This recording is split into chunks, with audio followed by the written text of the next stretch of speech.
Do you just spell out your name for us so I'll know that I have that spelling correct? Okay, it's Markedia Wells, M-A-R-K-E-D-I-A-W-E-L-L-S. Yes, ma'am.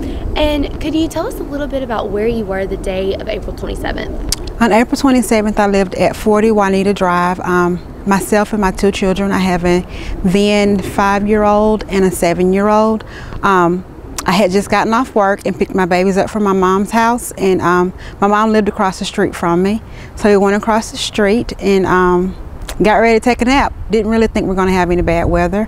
We were more focused on getting us a nap, a free day with a free nap, and then we were going to have dinner. It was about, I got off work at about 3:30. Got off work at about 3:30, and I work in Northport, so I came across the bridge. In Northport, there wasn't really anything going on, not even any rain. Everything was calm and fine, so I really looked at it as a free day off of work. Came to Juanita Drive to get my children. I got my children. We went home and got undressed for a nice relaxing evening. Took out something to eat for dinner, and we laid down to take a nap. And then what happened? I would say maybe about 4:15, 4:30. It just started to kind of rain and thunder and lightning. My youngest son is afraid of thunder and lightning, of course, at that time. So he wanted to, well, they were being rambunctious little boys. They were fighting. So we decided, I decided that it was time for everybody to get a nap, because of course I wanted my nap. So I sent the kids to their room to kind of chill out and lay across the bed and just relax while the weather did whatever it was going to do. I went into my room to get a nap. By that time it started to thunder and lightning. It was raining kind of, and it just made him really nervous. So I called them in, and they came and got into my room, and he just kept asking me, "Mama, something's going to happen, you know, what's going on?" So by that point I was listening to James Spann, and so something would not let me lay across the bed with them. They laid across my bed, and I covered them up, and I just paced back and forth from the bed back to the window, from the bed to the window. After a while, the wind kind of picked up. We could kind of hear debris hitting the window, but it sounded more like rocks and leaves. I had a couple of large trees in my yard, so I really didn't think anything different of the weather. That went on for maybe about 5 minutes, and then it started to sound like more of a metal sensation hitting the windows. And at that time it had grown very dark outside. So I decided that, you know, things were climaxing, and I couldn't just stay in that room anymore. So I gathered the children, and just as we walked out of the bedroom, all of the windows in that bedroom just burst into the bedroom. The door slammed shut, and it really protected us. That glass, we had on no shoes, so that glass could have really harmed us, but it didn't, thank God. We didn't have a room in our house that was far away from windows, or we didn't even have a closet that had a door on it. So we just kind of made our way into a door frame of the playroom, and at that point I could hear everything just crashing and blowing, and there were clothes flying everywhere. So we just huddled down and just prayed. All we could do was pray, that if God took us, that He took us quietly and we went with no pain. But if we lived through it, we just wanted to be safe, we just wanted for it to be over. So at that time the back door flew open, and a couch in the same room that we were in flung up over us and provided a nice little nestle, quaint little box, and it pushed us up against the wall. So we were against the wall with the bottom of the couch over our heads and the back of the couch in front of us, and we just sat there and we prayed under a blanket for everything to be over. It felt like it was in eternity, but looking back in timing, I mean, it couldn't have been any more than about 3 or 4 minutes. Yes, ma'am. Wow, that's so intense. And so, can you talk to me a little bit about the recovery process? What did you do from there? Okay.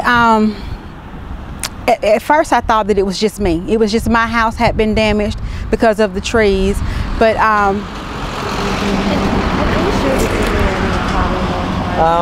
we don't, it's not gonna be much because we have the microphone. Right. with the exception of big things like that, it shouldn't be too much of a problem. And is the sun bothering you? No, I'm fine. Okay, I'm sorry. Okay. Hold on. All right. Okay, after the storm, like I said, I thought it was just us. I thought it was just my house was damaged and my neighbors were gonna all come down and help me get out.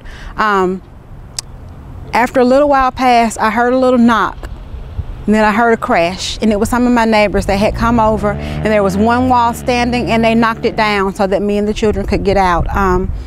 So we got out, and that was my first glimpse at what had really happened, and that it wasn't just me, it was thousands of people had been displaced. From there, I walked from Juanita Drive to DCH, where we were bused to the Belk Center, or the Red Cross. We signed up with the Red Cross, and we had to be checked out of that facility. And I went to go stay with family friends, and there were 11 of us staying in a 3-bedroom house. We stayed together for about 2 months. And then I moved into Northport, into an apartment that I was able to find. From that point, I mean, it was just hard. It was a long process. So much was damaged. There wasn't many places to go. In about January of 2012, I filled out a questionnaire for Habitat for Humanity.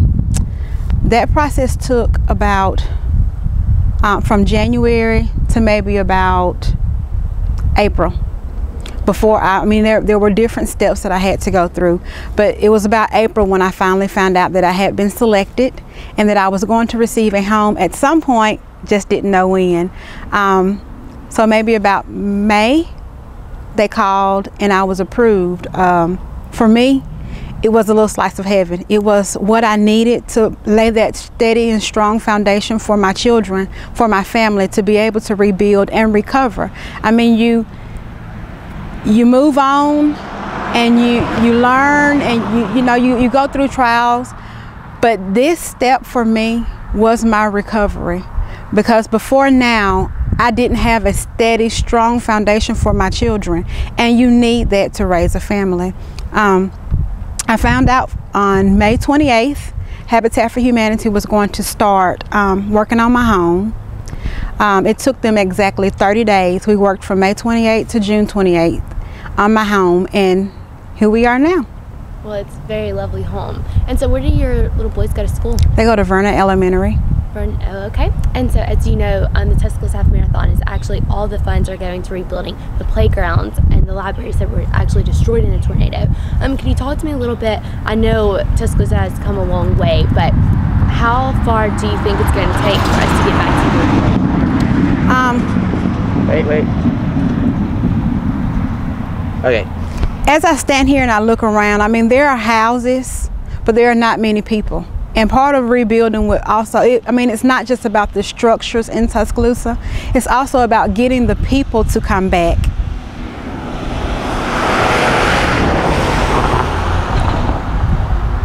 It's about getting the people to come back. And the only way you can get the people to come back is if you build things for the people to do. I have 2 small children, and we don't have a playground anywhere close around. So when we come outside, it's just what we have here in the yard, which is nothing. There aren't any other children to play with. There aren't even very many houses, and some of the houses on this block are still unoccupied. Some of them are still damaged and in need of repair. Tuscaloosa has come a long way from April 27th, but we have so much further to get, because we are a community, and part of a community, you have to have people, you have to have things to do, you have to have places to go, and most importantly, you have to have somewhere to live. Yes, ma'am. And so, can you talk to us a little bit about, I mean, do your little boys like to read? Yes, my children love to read. My son, my 8-year-old, actually, his teacher told me about a week ago, she said, I've never met a child that reads as much as he does. And that's one problem with little boys. Little boys do not read as much as little girls. And it's very hard, but they have to find something that they're really interested in and that they really like to do in order to read. And if you have to encourage, me personally, my children have to read 1 hour every night from 8 to 9 o'clock. We read 1 hour straight. No TVs, no video games, nothing but reading. We're now in a day where not many children read because you have so many electronic devices, things that'll read to you in video games. So to me, that's part of the foundation of living and learning, is being able to read. If you cannot read, you cannot function. Yes, ma'am. And so that's why we completely agree. And, you know, we think it's really important to be able to get the libraries built back and to get the books in the schools. Oh, yeah. And so could you talk to me a little bit about, would you be interested in maybe running in the half marathon yourself?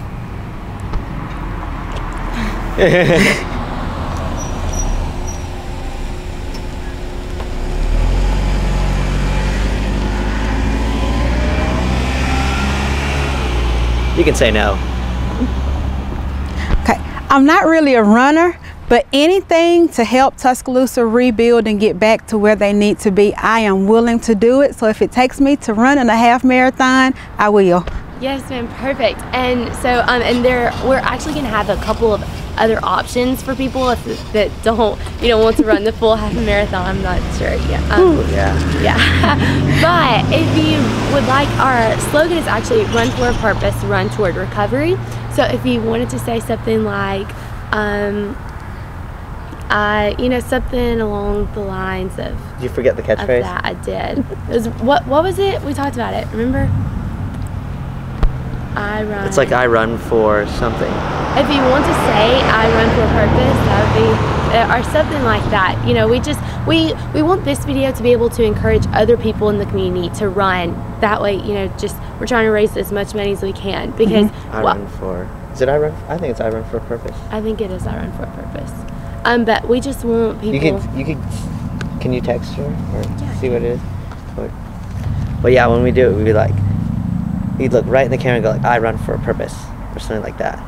So 3, 2, 1. I run for a purpose. I run to rebuild Tuscaloosa. And I run for recovery. I run for recovery of Tuscaloosa. If you want to say... There you go, we covered all our bases. Yeah, if you want to say, I run for a purpose, I run toward recovery. Okay. If you want to say that, Wait, I run... Just feed her lines. Oh, not the... All right, 3, 2, 1. I run for a purpose. And wait for this one. And go.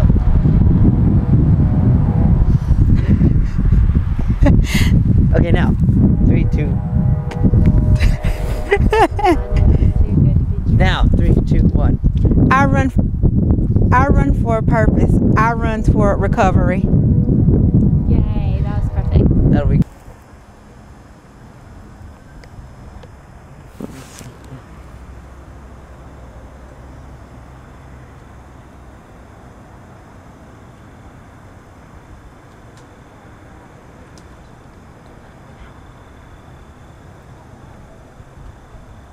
Let me see some.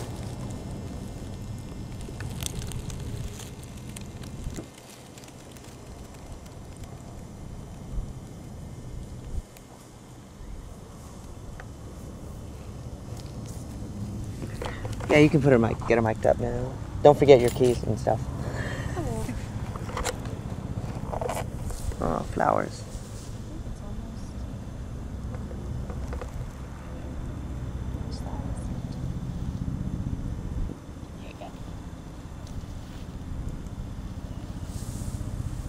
There we go, that's a good shot. There's still like some stuff a little in the grass.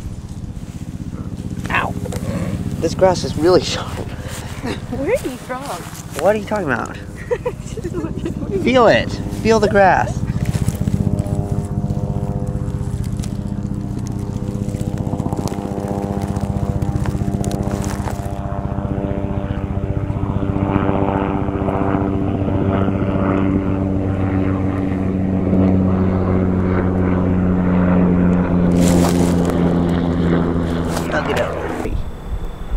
I run because I survived. Alright, let's turn around kind of. We got like all sun on one side and all shadow on the other. Okay. So a little more. Perfect. Alright, and 1, 2, I run because I survived. 2,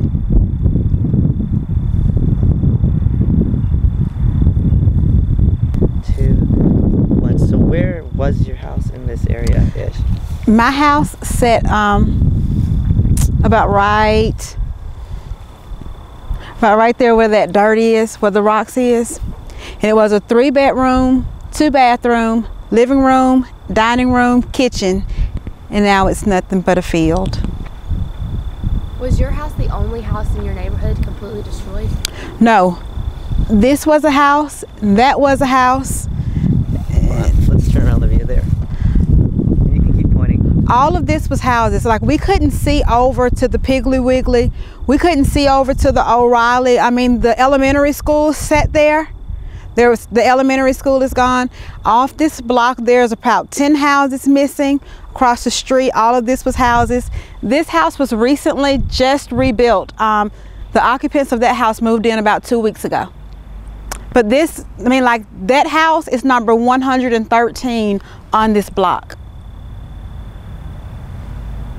Yay, that was good. That was good. And do we want to Anything just else? get some video of her just like kind of walking through some B-roll? I mean, are we going to need that?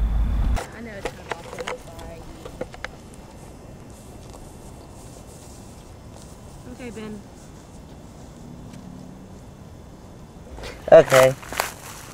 This would be fun. It'd be like acting. And action. Let's see. I wish I could zoom in.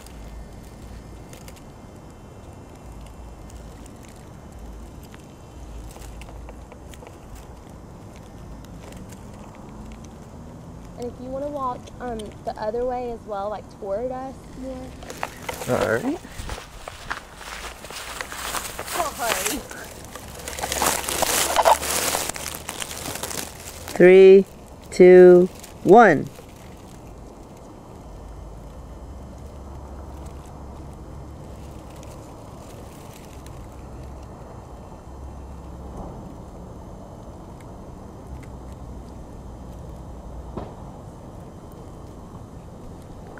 Perfect. Like,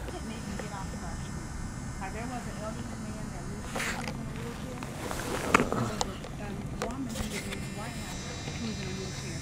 We couldn't roll them off of this street. I mean, like, everybody's trees were all down, every power line went, and so there was no way to get us to get down here. And there was a little street, it's actually dead end.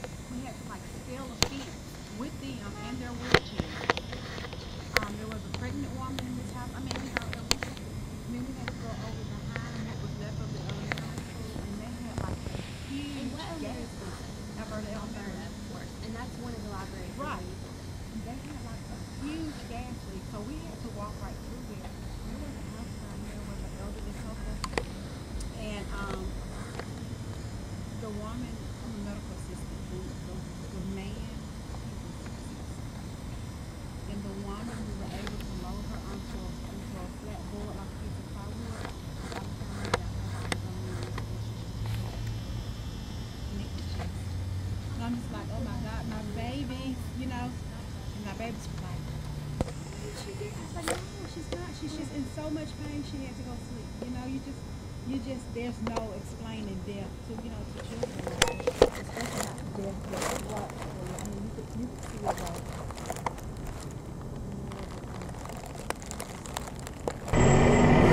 You can keep going.